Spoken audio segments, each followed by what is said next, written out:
Welcome back to Disc and Ball's Golf Channel, where today we're doing a drone fly-through of Live Oak Park Gold.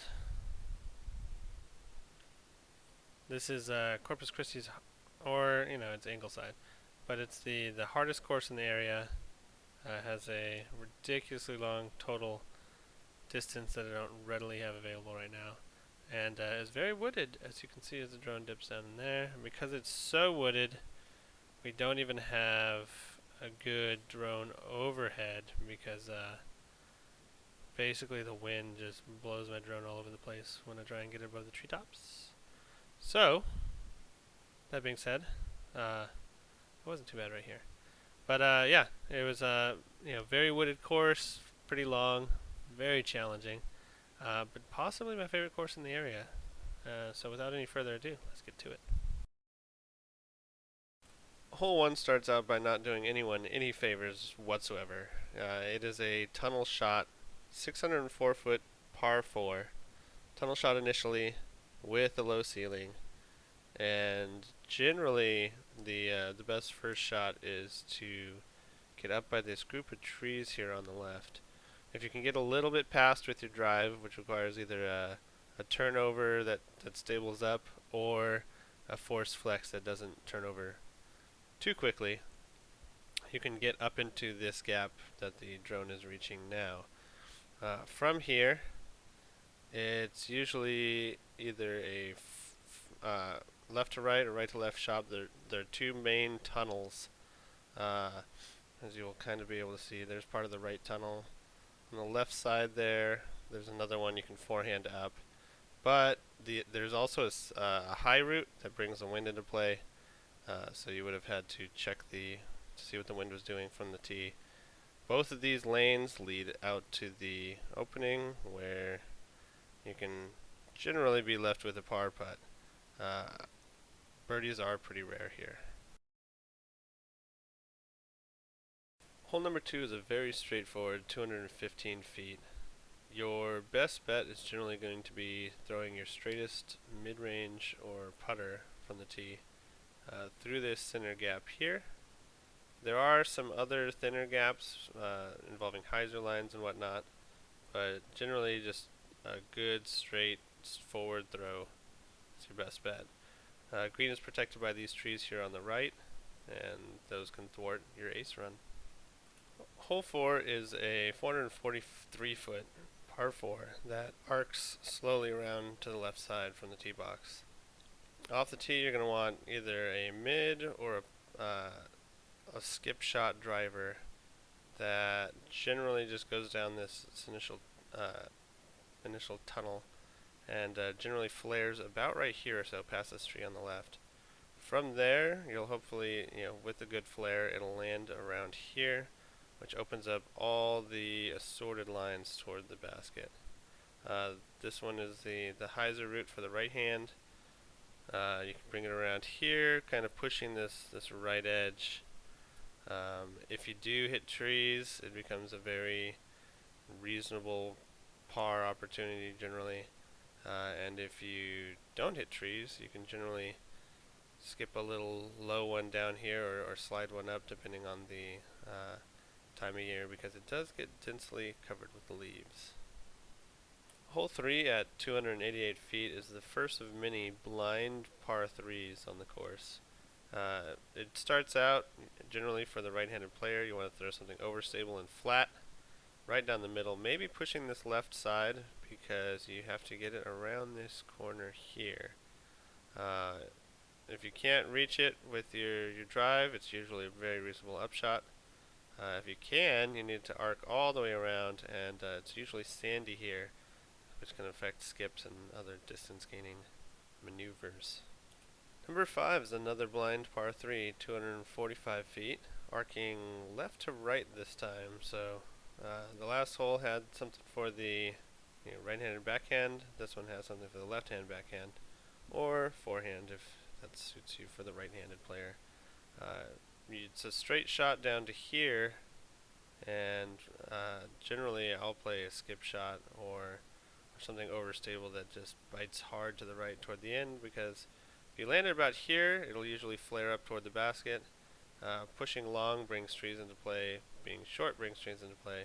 Everywhere but the fairway brings trees into play. Like number 1, number 6 is very unforgiving. At 540 feet, it calls for a low shot off the tee that either follows this smaller left gap for the left to right shot, or gently glides along this right gap, which is the usual for the right to left player. There are some gaps in here on the trees on the left that you can get through with a lucky but not so good shot. But generally you're going to lay up right here or land right here before the hazard that crosses the fairway. If you can get to around here, you have no ceiling and can just bomb one down for the shorter arms to this layup spot here, or for the longer arms potentially down to the basket for the birdie. There are a couple last trees to deal with and some rough off of the fairway, but generally speaking, should be a par.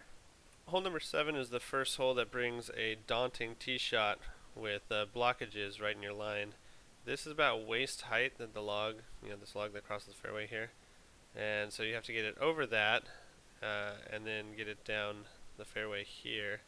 That's number 6 basket over there, so not that that's relevant to this hole, but the fairway here, generally if you can get something to maybe turn over a little bit for the right-handed player, anything kind of not blocked by this group of trees in the middle is pretty optimal. If you get something here or maybe past the trees, it gives you an opportunity to reach it in two. But generally speaking, you'll be throwing, for anyone that hits trees, you'll be throwing your second shot up to here and your third shot up through these two kind of slanted trees. It kind of frames the line you're looking for as you get to the basket. Remember the blind par 3s that I mentioned earlier? Number 8 is another one of those at 274 feet. This one starts out pretty open.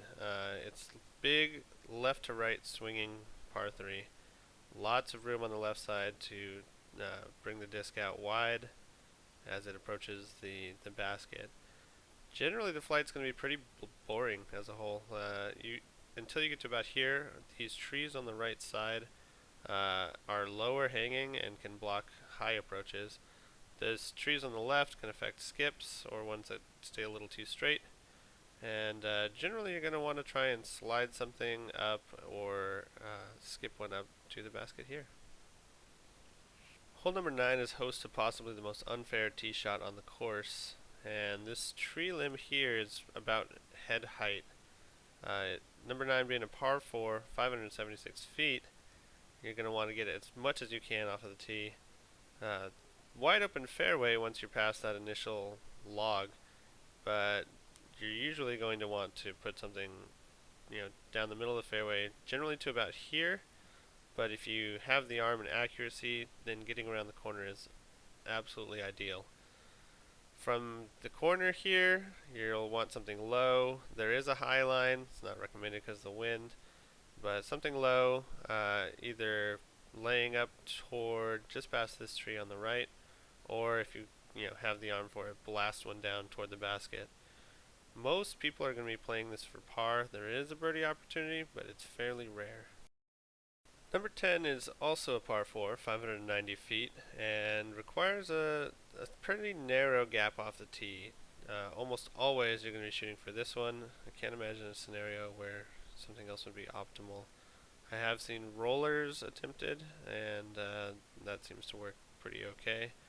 There is a little ditch that kind of runs down the middle of this fairway. A little crossing ditch here, and then later on a ditch that kind of follows the fairway that can affect footing. So generally you're going to want to pick a side, optimally the left side.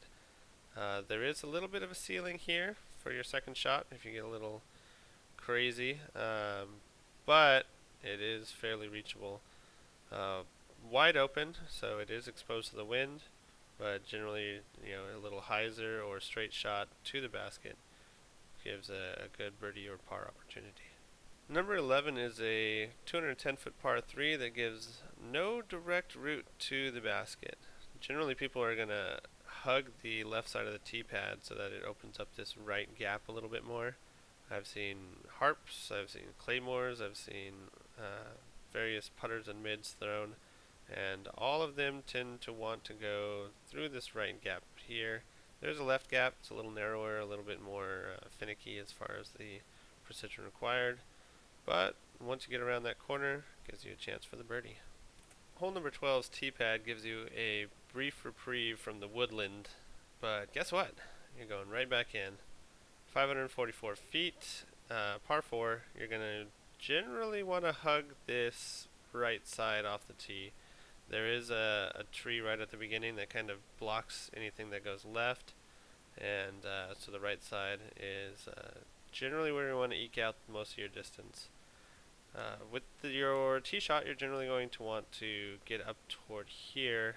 If you can get near this little group of trees here, that's pretty solid. If you can get past, that is absolutely stellar, and it opens up your lane for your approach or your upshot a lot more if you can get that far. From there, there's a little bit of a lane to the left, not much though. You're going to want to throw a relatively straight shot, usually down this left side. Personally with the forehand, there is a lane to the right, and there's a row of trees that all just kind of block that entryway toward the green. Tree strikes generally result in a par or worse. If you can get 2 very clean throws, you have a chance at birdie. Number 13, the blind par 3s are back. It's very similar to number 4, longer at 325 feet, and requires a slightly cleaner shot. It's a tighter line off the tee pad than number 4. Generally speaking though, it's a big right to left. You can throw almost the same shot for nearly the same distance. There are a few more guardian trees as you get down toward the basket that I've seen block putts or even upshots, for the layup. So be aware of those, but generally this should be an easy par or better.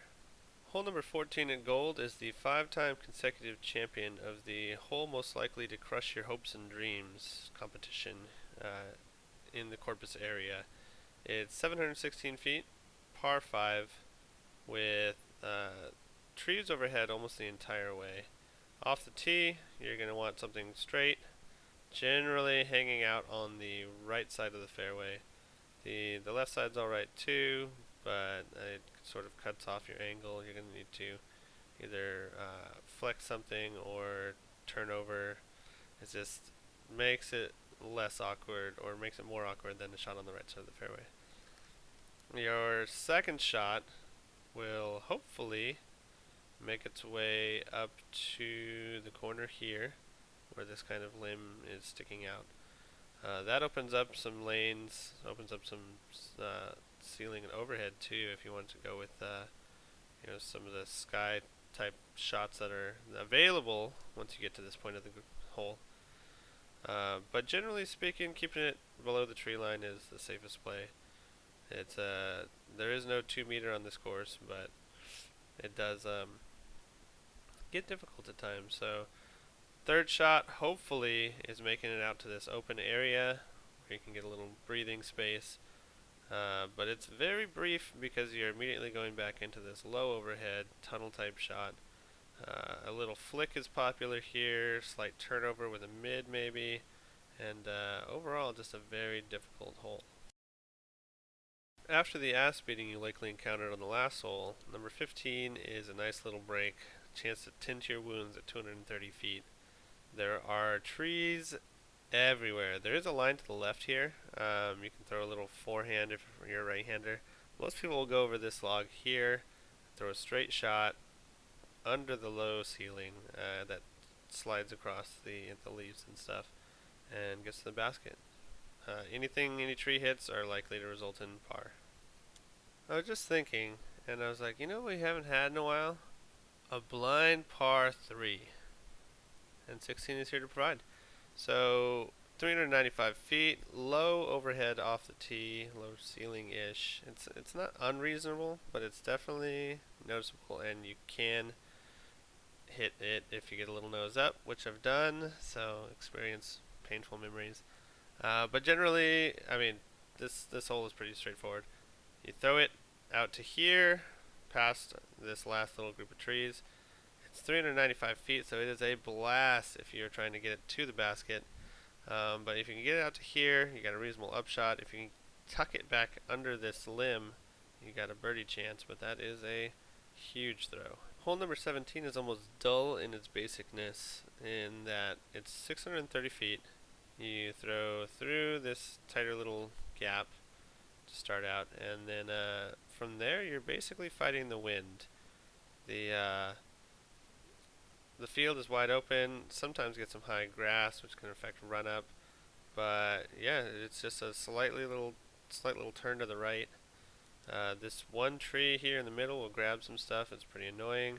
A low shot or a skip that stays out of the wind and slides up toward the basket is generally pretty awesome and results in a par or better. Here it is, number 18, 712 feet, par 4. It is a long one. This tree on the right is pretty annoying to start out with. It blocks a little bit of your lane to this initial gap. For the most part, you're going to just be throwing out here into the field just about anywhere. You can bring it right if you want to try and cut some space off. I know some people who just bomb it as straight as possible toward the pond because that gives them an opportunity to throw over it for their second shot.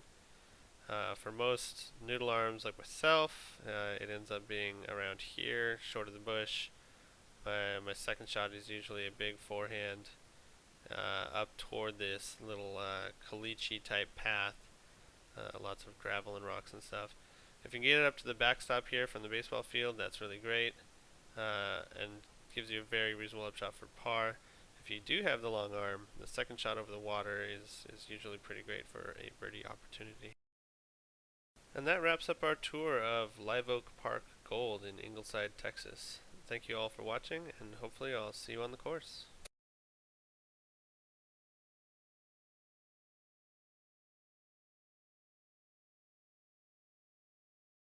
Welcome back to Disc and Ball's Golf Channel, where today we're doing a drone fly through of fucking dogs barking all the time. Jeez.